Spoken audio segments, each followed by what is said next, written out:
आए हैं तो कुछ न कुछ तो करके ही जाएंगे। अब अजामिल की पत्नी निकलती है, यथाउचित उनका स्वागत सत्कार, आटा आलू गुड़ देती है, वो अपना बनाते खाते हैं। सबसे छोटा जो बच्चा है वो टहल रहा है। संतों ने पूछा कि हे देवी, इस बच्चे का नाम क्या है? वो बोले प्रभु, नाम तो संतों के द्वारा रखा जाता है, क्योंकि हमारे घर में कोई संत महात्मा आए ही नहीं तो आज तक इसका नाम पड़ा ही नहीं। अब आप लोग आए हैं तो कृपा करके इस बेटे का कुछ नाम रख दीजिए। संत हृदय देखिए, उन्होंने उसका नाम रख दिया नारायण।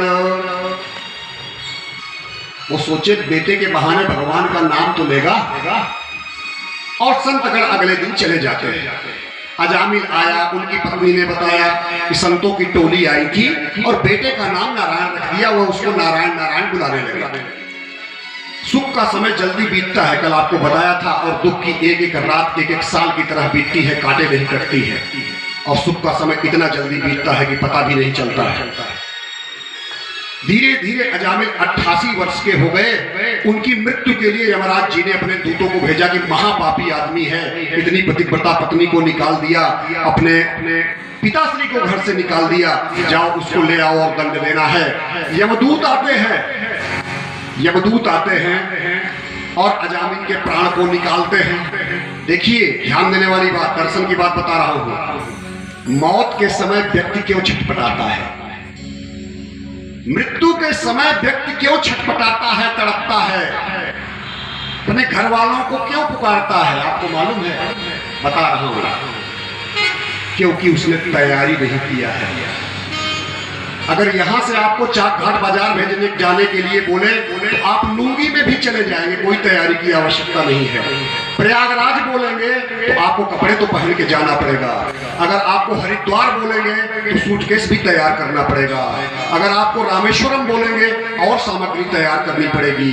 तो जब यमराज के यहाँ यमलोक जाना है तो कितने दिन पहले तैयारी करनी चाहिए, आप कल्पना कीजिए। और जिस व्यक्ति ने तैयारी किया है वो कभी नहीं डरेगा। आपको कोई गाड़ी लेकर के आए, चलो बैठो चलना है हरिद्वार, अरे नहीं जाएंगे भाई, इनको सामान ले ले, पैसा नहीं लिए, ये नहीं लिए, हड़बड़ा जाएंगे। या अचानक में बैठे थे, बोल रहे हो हरिद्वार चलो, घर वालों से मिले नहीं, कुछ बताए नहीं, कुछ तैयारी तो होगी। तो किसी भी दूरस्थ स्थान के लिए अचानक में कोई आपको बोल देगा आप नहीं जा सकते, हड़बड़ा जाएंगे। और सबसे दूर स्थान कौन है? यमलोक। और वहां के लिए कितने दिन पहले तैयारी करनी चाहिए, आप कल्पना कीजिए। और जो व्यक्ति तैयारी करके बैठा हुआ है, आ जाइए हम तो पहले से तैयार हैं, सारी सामग्री लिए हैं, घर की सामग्री बच्चों में वितरित कर चुके हैं, कोई चिंता नहीं है, चलिए। तो घबराता वो है जिसकी तैयारी नहीं है, घबराता वो है जिसने जीवन में पाप किया है। पाप की वजह से व्यक्ति डरता है। एक चूहे को बिल्ली दिख रही है, चूहा डर गया, बिल्ली खा जाएगी। फिर चूहे ने आंख बंद कर ली, कोई डर नहीं है, अब मैं क्यों डरूं, हमको बिल्ली नहीं दिख रही है। अरे भाई, आंख बंद करने से थोड़ी नहीं बिल्ली तो है, तुम आंख बंद कर लिए लेकिन बिल्ली की तो आंख खुली है ना। अब आप कहीं व्यस्त हो जाइए कि हमको मौत नहीं दिख रही है, लेकिन मौत तो आपको देख रही है। मौत रूपी बिल्ली सदा हमारे आपकी तरफ निगाह करके बैठी हुई है। तो सबसे बढ़िया है तैयारी कर लीजिए। अजामिल की तैयारी नहीं की, अब वो घबरा गया। अचानक उसके मुंह से निकला नारायण बेटा। उसके मुंह से नारायण बेटे की याद आ गई, बेटे की याद आ गई। जैसे बेटे की याद आई, नारायण नाम लिया, भगवान के पार्षद प्रकट हो गए वहीं पे। भगवान के पार्षद प्रकट हो गए। और भगवान के जो पार्षद होते हैं ना, वो भगवान के जैसे ही होते हैं, चतुर्भुज रूप में होते हैं, शंख चक्र गदा और पद्म लिए वहां पे प्रकट हो जाते हैं और यमदूतों को पिटाई करने लगते हैं। भागो यहां से, क्यों इसको पकड़ रहे हो? यमदूत बोले तुम लोग कौन हो भाई? तो बोले पहले ये बताओ तुम कर क्या रहे हो, तुम्हारा धर्म क्या है, कर्म क्या है, जरा बताओ तो। यमदूत कहते हैं देखिए, हम लोगों का धर्म कर्म है पापियों को पकड़ करके नरक में ले जाकर के यातना देना। और आप नहीं जानते हो, आप लोग चार चार भुजाएं तो लिए हो, लेकिन आपको पता नहीं है कि कितना बड़ा पापी है। अपने पत्नी के साथ क्या किया, अपने पिताजी के साथ क्या किया, आप नहीं जानते। बोले तुम लोग महामूर्ख हो, तुमको कुछ नहीं पता है विधि का विधान, छोड़ो इसको। बोले क्यों छोड़े? तो गंभीर वाणी से पार्षदों ने हंस करके कहा, यूयं वै धर्मराजस्य यदि निर्देशकारिणः ब्रूत धर्मस्य नस्तत्वं यच्च धर्मस्य लक्षणम्। भगवान के पार्षदों ने कहा, यमदूतों, यदि तुम लोग सचमुच धर्मराज के आज्ञाकारी हो, धर्मराज पता है कौन है? यमराज। जो यमराज जी है वो धर्मराज है, वही धर्म है, उनसे बड़ा धर्मराज कोई नहीं है। तो बोले अगर धर्मराज के आज्ञाकारी हो तो धर्म का लक्षण तो बताओ, धर्म किसे कहते हैं, दंड किस प्रकार दिया जाता है, किसको दिया जाता है? तो वो लोग अजामिल के पूरे कृत्य को बताते हैं। उन लोगों ने बोला ऐसा नहीं है, ऐसा नहीं है। जो अंतिम समय में भगवान का नाम लेता है उसको मोक्ष मिलता है। अगर आप समझिए कि कर्म और कर्म के फल से जीवन चक्र चलता होता तो हम लोग तो 24 घंटे कर्म कुछ न कुछ करते हैं, तो फल लेने के लिए सदा जन्म ही लेना पड़ेगा, तो मुक्ति कब होगी? कर्म किए फल के लिए, फिर जन्म ले लिए, कर्म किए जन्म ले लिए, तो कब मुक्त होंगे भैया? तो जैसे संविधान बना हुआ है कि आप ये करोगे तो ये सजा, ये करोगे तो फांसी की सजा, लेकिन राष्ट्रपति के पास सर्वाधिकार सुरक्षित होता है। राष्ट्रपति चाहे तो फांसी की सजा भी माफ कर सकता है, कर सकता है ना? तो भगवान के पास सर्वाधिकार है, उनका अनुग्रह जिसको मिल गया तो सारे पापों का एक बार में खाक हो जाता है। पता है किससे? भगवान का नाम लेने से। और भगवान का नाम ऐसे नहीं कि बैठे हैं शरीर खुजला रहे हैं, राम राम राम नाम तो लिया तो कुछ हुआ नहीं। भगवान का नाम लेना है एकादशी व्रत की तरह। 5 कर्मेंद्रियां हमारे आपके शरीर में हैं, 5 ज्ञानेंद्रियां हैं 10, और एक मन मिला कितने हुए? 11। उन 11 को एकाग्र चित्त करना है और तब भगवान का नाम लीजिए। इतने प्रेम से लीजिए, इतने विह्वल होकर के लीजिए। यदि अश्रु की एक बूंद भी भगवान के श्री चरणों में टपक गई उसको बोलते हैं भगवान नाम। तो ये भागवत भगवान की जय हो। तो भगवान के पार्षदों ने उनको भगा दिया और ये सारा वृत्तांत जो मैंने बताया अजामिल सुन रहा था। तो जब वो लोग चले गए तो अजामिल बोला, ओ मैं महापापी, हम कितना जन्म भर पाप किए, लेकिन गलती से भगवान का नाम, मैं तो बेटे को पुकारा था, लेकिन पार्षदों ने हमें बचाया। भगवान की कितनी बड़ी कृपा है, कितनी बड़ी भगवान की कृपा है। अब वो एकदम से प्रेम से विह्वल हो गया, बच्चों को राजपाट पकड़ाया, घर गृहस्थी पकड़ाया और जाकर के भगवत धाम में अपने आप को भगवान का नाम लेते लेते भगवत तत्व को प्राप्त किया, भगवान के लोक को प्राप्त किया। अब इधर यमदूत पहुंच जाते हैं यमराज जी के पास। यमदूत पहुंच जाते हैं यमराज जी के पास, जिन्होंने भेजा था कि पकड़ के लाओ। बोलते हैं महाराज जी प्रणाम। बोले हाँ। बोले हमारे प्रश्न का उत्तर दीजिए। बोले बोलो। बोले कितने यमराज हैं दुनिया में, पहले ये बताइए कि दुनिया में कितने यमराज हैं। बोले बहकी बहकी बातें क्यों कर रहे हो, कहना क्या चाहते हैं? बोला नहीं आप बताइए कितने यमराज हैं। बोला ऐसा पूछ क्यों रहे हो? बोले जिसको दंड देने का अधिकार होता है उसी को क्षमा करने का अधिकार होता है। ये नहीं कि दंडाधिकारी कोई और, क्षमा का अधिकारी कोई और, भोजन का अधिकारी नहीं। जो दंड देगा वही माफी भी देगा। तो आप अगर दंड देने के अधिकारी हैं, क्षमा भी तो आप ही करेंगे।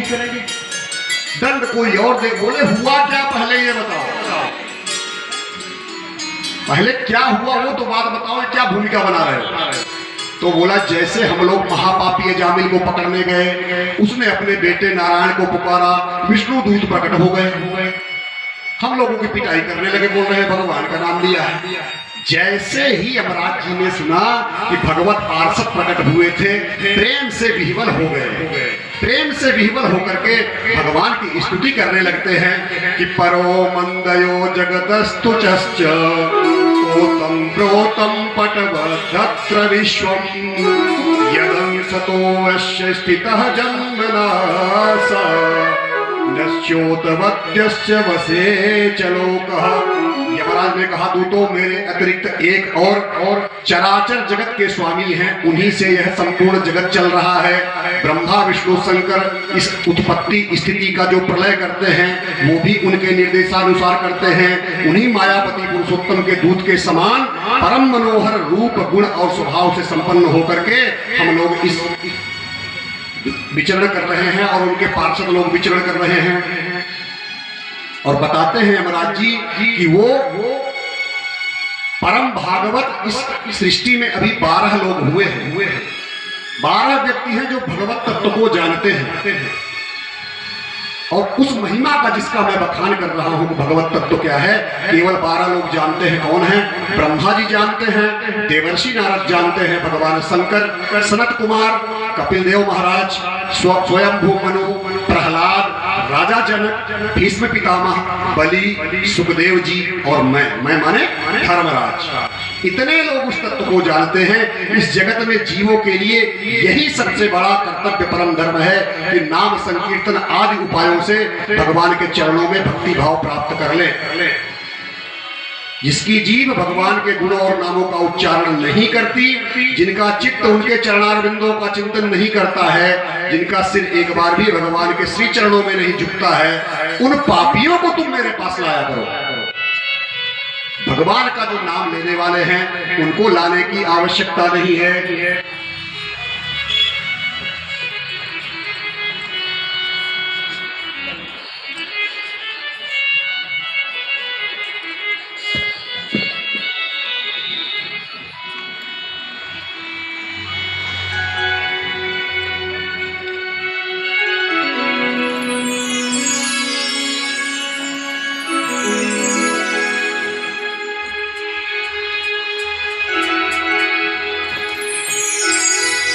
बोलिए भागवत भगवान की। हम लोग क्या है जीवन में सोचते हैं कि छोटा सा पाप किए हैं तो छोटा सा फल मिलेगा, बड़ा सा पाप किए हैं तो बड़ा सा फल मिलेगा। ऐसे नहीं है।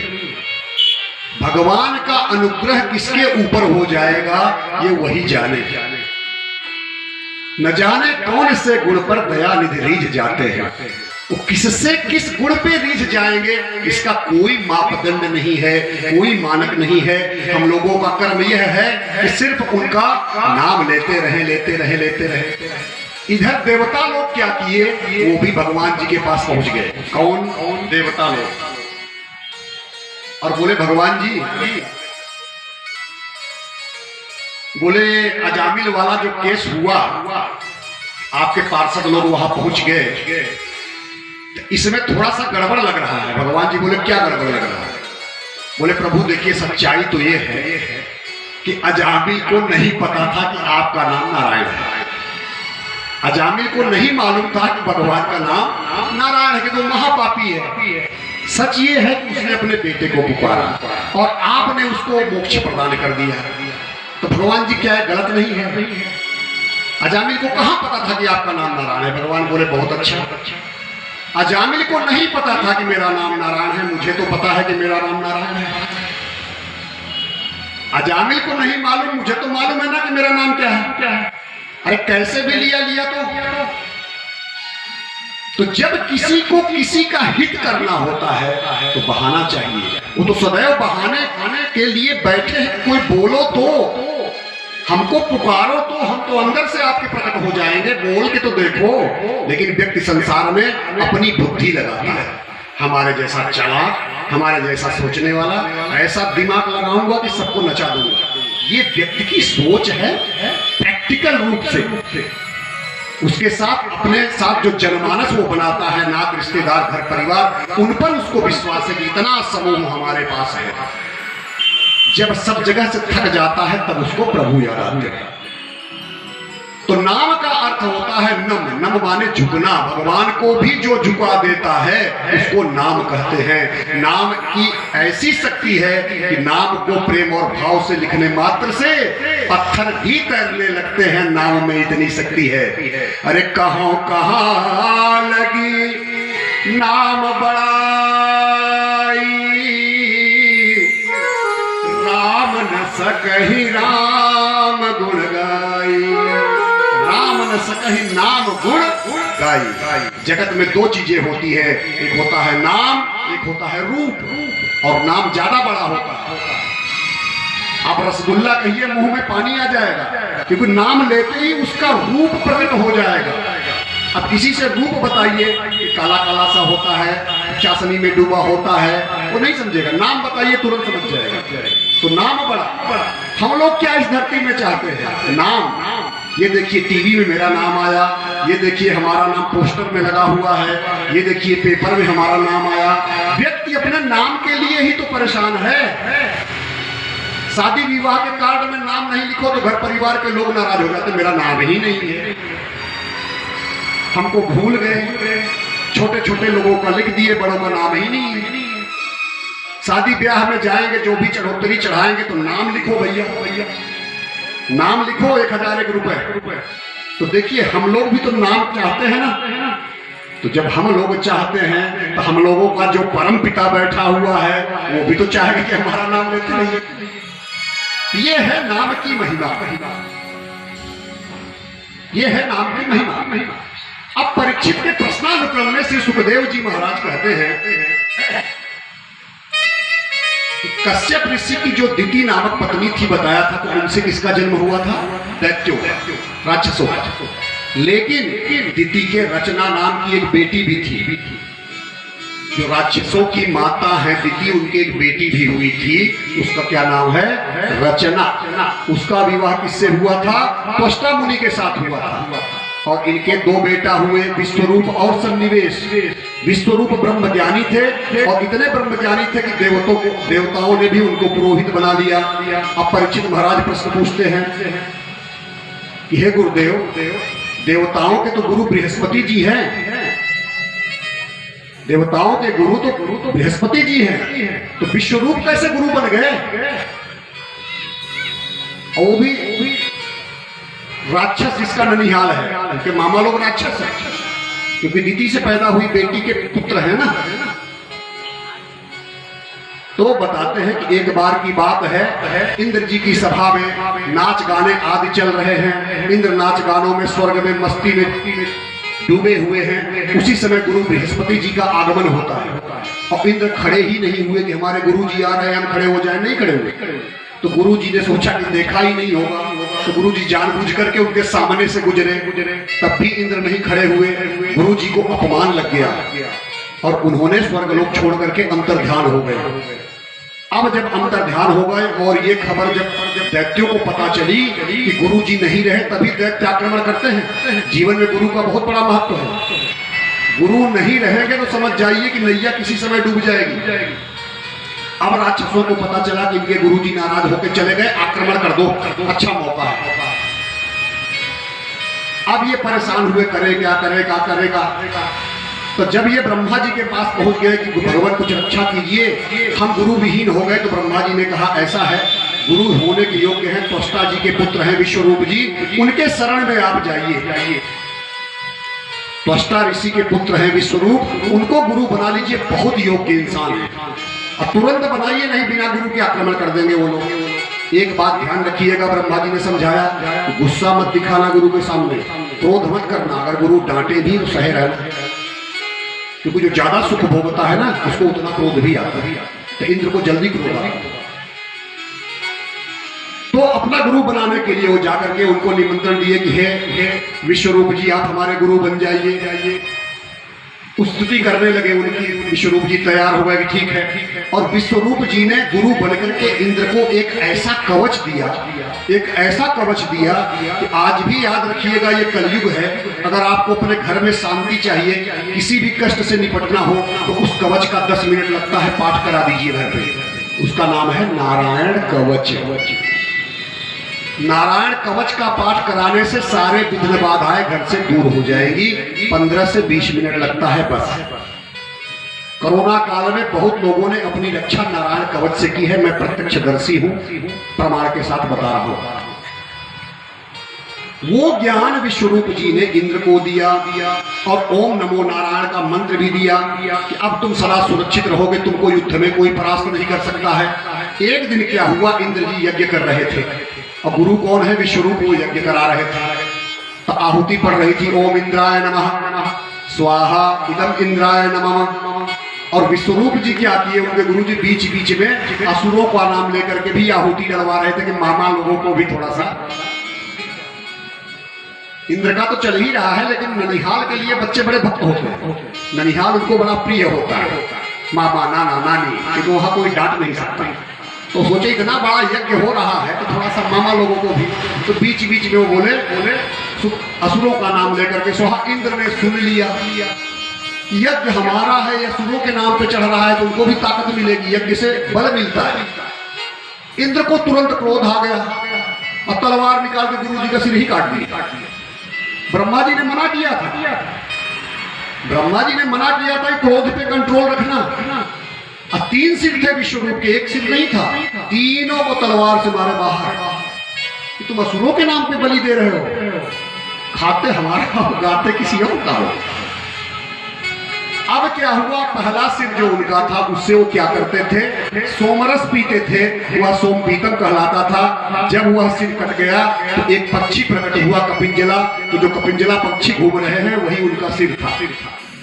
दूसरा सिर उससे वो सुरा पीते थे, सुरा पीतम कहलाता था, उससे कलविंगा नाम का स्पैरो जो बोलते हैं गौरैया, वो पक्षी जो घूम रही है उनके सिर से जन्म लिया।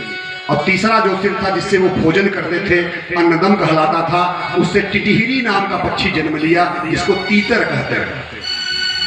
और चूंकि ब्रह्म हत्या किया था तो इंद्र जी को लग गया महापाप, महापाप इंद्र जी को लग गया। अब ब्रह्म हत्या का पाप लगा, इंद्र जी कभी इधर भाग रहे हैं, कभी उधर भाग रहे हैं, पाप उनका पीछा। बातें मत करें माता जी, बोलिए भागवत भगवान की। जो आते हैं शांति से बैठे, आप बैठाएंगे नहीं, वो अपने आप बैठ जाएंगे। तो वो पाप उनका पीछा नहीं छोड़ रहा है, इंद्र भाग रहे हैं, शरीर जल रहा है, पाप लग रहा है। तो इंद्र ने सोचा पाप को थोड़ा थोड़ा बांट दिया जाए। तो इंद्र ने उस पाप को 4 लोगों में बांट दिया कि थोड़ा थोड़ा हमारा दर्द कम करो। पहला धरती को दिया कि धरती मैया तुम थोड़ा सा पाप ले लो, उसके बदले में वरदान भी दे दूंगा। वृक्षों को बोले कि हे वृक्ष तुम भी ले लो। नारियों को बोले नारियों थोड़ा हमारा पाप ले लो, बदले में वरदान दूंगा। और चौथा जल को दिए। तो धरती ने जो पाप ग्रहण किया उससे धरती के ऊपर रेगिस्तान होने लगा, जिसको हम बोलते हैं ऊसर, जिसमें अन्न पैदा नहीं होता, वो इंद्र का पाप है। उसके बदले में धरती को उन्होंने वरदान दिया कि आपके जो गड्ढे होंगे अपने आप भर जाएंगे, कुछ करने की जरूरत नहीं है। तो धरती पे गड्ढे होंगे वो अपने आप भर जाएंगे। वृक्षों का जो पाप है वो उनको काटने से जो रस टपकता है, बूंद के रूप में दिखता है, वो पाप है। और उसके बदले में उनको वरदान दिया गया जो टहनियां आपकी कट जाएंगी, अपने आप उग आएंगी, आपको कुछ करना नहीं है। स्त्रियों को जो पाप लगा कि रजस्वला के समय उनको अशुद्ध माना जाने लगा, ये इंद्र का पाप है, ये अशुद्ध हो गई, ये इंद्र का पाप था। और उसके बदले में उनको वरदान दिया गया कि आप गर्भावस्था में भी हैं तब भी आप गृहस्थी का सुख भोग सकती है, ये वरदान इंद्र ने दिया। और जल ने जो पाप का हिस्सा लिया तो जल के ऊपर झाग बनने लगा, झाग, वो इंद्र का पाप है। और उसके बदले में जल को वरदान दिया गया कि आप जल को कहीं किसी भी में मिलाया जाएगा अन्न में, वो उसकी मात्रा को बढ़ा देगा। जैसे दूध में जल को मिलाएंगे तो मात्रा बढ़ जाएगी। तो जो ग्वाले लोग दूध देने आते हैं उनका दोष नहीं है, इंद्र ने वरदान दिया था कि दूध में पानी डालोगे तो वो बढ़ जाएगा, इसलिए दूध वाले को समय से पैसे दे दिया कीजिए, उसका कोई दोष नहीं है, इंद्र ने उनको वरदान दिया। अब जैसे ही विश्वरूप के पिताजी सुने कि भैया हमारे बेटे को, त्वष्टा मुनि के हमारे बेटे को मार दिया, उनको गुस्सा लगी, बताओ बेटा गुरु बना था उसी का वध हो गया। यज्ञ करना प्रारंभ किए और यज्ञ से एक असुर को विशालकाय प्रकट किए, उसका नाम है वृत्तासुर। और ऐसा असुर प्रकट किए कि सारे देवता घबराने लगे कि बाप रे बाप, यज्ञ से प्रकट किए हैं, मरवा देंगे। अब देवता लोग कूर्मा अवतार, मत्स्य अवतार, वराह अवतार, सब अवतार का भगवान का स्मरण करने लगे। और सब जा करके पहुंच गए ब्रह्मा जी के पास। ये तो असुर इतना भयंकर है कि हम लोगों को खा ही जाएगा, इससे बचने का उपाय बताइए। तो ब्रह्मा जी कहते हैं ऐसा है, चलो नारायण भगवान के पास। नारायण भगवान के पास गए, प्रभु अच्छा आई माम त्राही माम। बोले क्या हुआ? बोले असुर प्रकट हो गया है। नारायण भगवान ने उनको डांट लगाई, नारायण भगवान ने उनको डांट लगाई कि तुम लोग सदैव हमारे पास आते हो स्वार्थ से, आए देव सदा स्वार्थी, स्वार्थ से ही आते हो, करोगे गलत सलत काम फिर हमसे बोलोगे बचाओ। तुम उस ब्राह्मण का सिर क्यों काटे भाई? अब कह रहे हो बचाओ बचाओ। तो इस तरह का गलत सलत काम करोगे, कभी भक्ति से भी हमारे पास आते हो, प्रेम से भी कभी आते हो, पाखंडी हो तुम लोग। जैसे चिकित्सक बीमार को उस बीमार की इच्छा के अनुसार भोजन नहीं देता है, तो वो देता है जो उसके लिए अच्छा रहे। तो भगवान कहते हैं कि हम तुमको रास्ता बता देंगे, बाकी कुछ नहीं बताएंगे। वो जो असुर पैदा हुआ है वृत्तासुर, एक ही चीज से मरेगा, बाकी उसको कोई मारने वाला पैदा नहीं लिया है।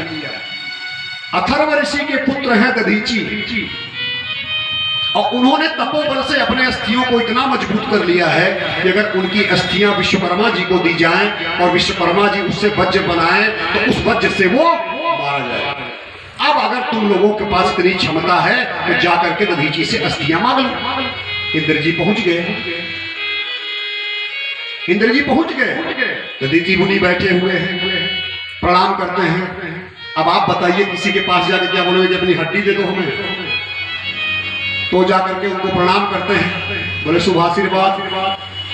बोले परहित सरिस धर्म नहीं भाई, पर पीड़ा सम नहीं अधवाई। परोपकार आय सताम विभूतयः, परोपकार से बढ़कर कोई धर्म नहीं है। तो ऋषि दधीची ऋषि बोले इतना प्रवचन काहे लिए सुना रहे हो? हमको क्यों सुना रहे हो कि परहित सरिस धर्म नहीं भाई? अरे हम संत हैं, ऋषि हैं, हम तो दूसरों को सुनाते हैं। बोले कुछ मांगने आए हैं, ये शरीर मिला है तो किसी का उपकार कर दीजिए आप। बोले क्या चाहिए? बोले आपकी अस्थियां चाहिए। बोले कैसी बातें करते हो? अपने जीवन से किसको प्रेम नहीं है? कौन ऐसा व्यक्ति है जो जीवन नहीं चाहता है? बड़े भाग्यमान उस तन पाव, नर तन सम नहीं कवल देही, जीव चराचर जाचते ही। कैसी बातें कर रहे हो? हमको अपने जीवन से प्रेम नहीं है। तो बोले किसी के काम आ जाएगा तो आपका जीवन धन्य तो हो जाएगा। वो बोले चलो जब जिद कर रहे हो तो हम समाधि ले रहे हैं, और इस समाधि लेने के बाद तुमको जो लेना है ले लो। दधीची मुनि ने समाधि लिया, और समाधि लेने के बाद उन लोगों ने उनकी अस्थि ले ली, और अस्थि ले जाकर विश्वकर्मा जी को दी। विश्वकर्मा जी ने बनाया वज्र, और वो वज्र लेकर के इंद्र उससे लड़ाई करने के लिए पहुंच गए। अब वो पहुंच जाता है इंद्र से लड़ाई करने के लिए, कौन? वृत्तासुर। और वहां जाकर के भगवान की स्तुति करने लगा। इंद्र घबरा गए, है तो असुर लेकिन भगवान की भक्ति कर रहा है, और अपने सैनिकों को बता रहा है वो कि डरना नहीं, ये शरीर नश्वर है। जो इस धराधाम में आया है, मृत्युलोक में आया है, उसको एक न एक दिन जाना ही पड़ेगा। उसको एक न एक दिन जाना ही होगा। अध्यात्म की बातें करने लगा, ज्ञान की बातें करने लगा। तो इंद्र भी सोचे कि इतना असुर होकर के ये धर्म धन की कैसे बातें कर रहा है, और भगवान का स्मरण वही करता है कि अहम हरे तव पादैक मूल, दासानुदासो भवितास्मि भूयः, मनः स्मरेता शुपतेर्गुणास्ते, गृणीत वा कर्म करोति कायः। हे प्रभु, मुझे अपने दास का दासत्व स्वीकार कर लीजिए, मेरा तन वह कर्म करे जो आपको प्रिय हो। भगवान की ऐसी स्तुति युद्ध भूमि में उसने करना शुरू किया कि मेरा आपकी कृपा से, मेरा आपकी कृपा से सब काम हो रहा है, मेरा आपकी कृपा से सब काम हो रहा है, मेरा आपकी कृपा से सब काम हो रहा है। करते हो तुम कन्हैया, करते हो तुम कन्हैया, मेरा नाम हो रहा है, मेरा आपकी कृपा से सब काम हो रहा है, मेरा आपकी कृपा से सब काम हो रहा है।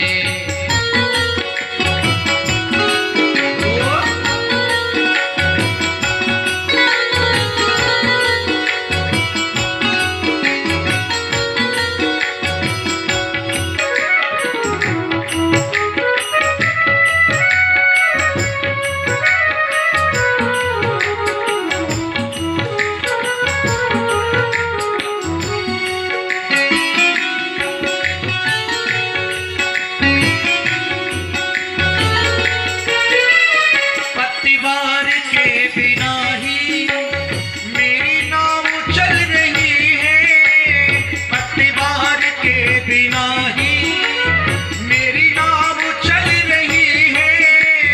बिन मांगे है कन्हैया सब चीज मिल रही है, बिन मांगे है कन्हैया सब चीज मिल रही है।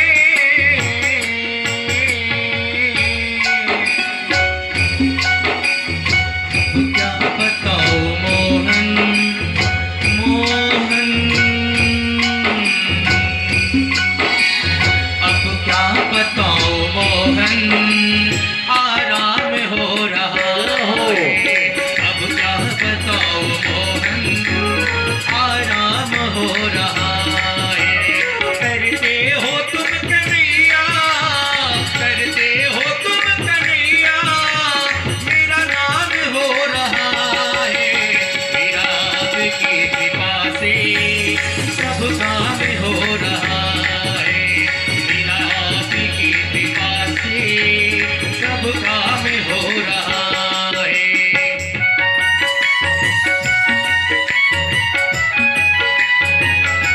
बात है मीठी मीठी तालियों के साथ सभी भाई।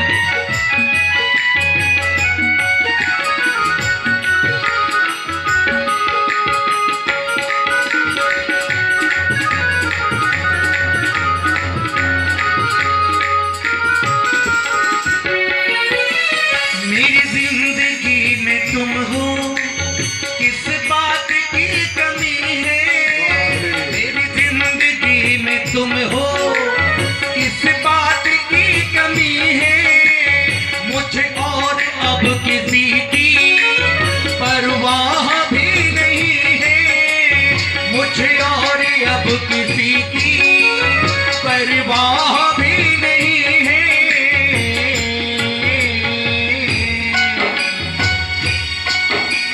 तेरी बदौलतों से, तेरी बदौलतों से सब काम हो रहा है।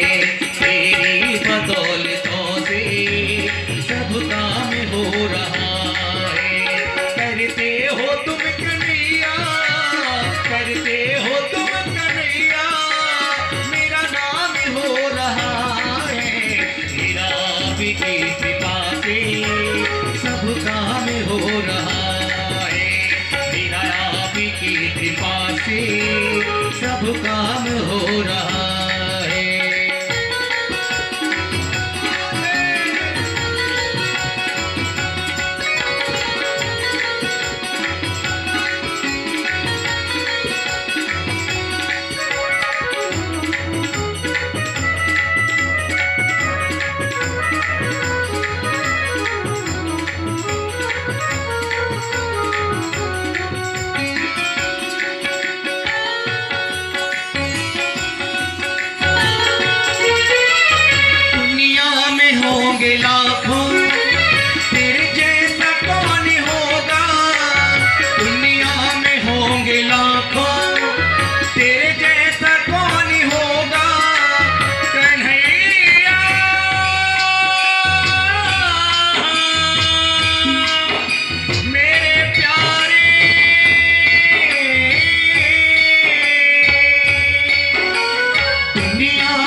तेरा दास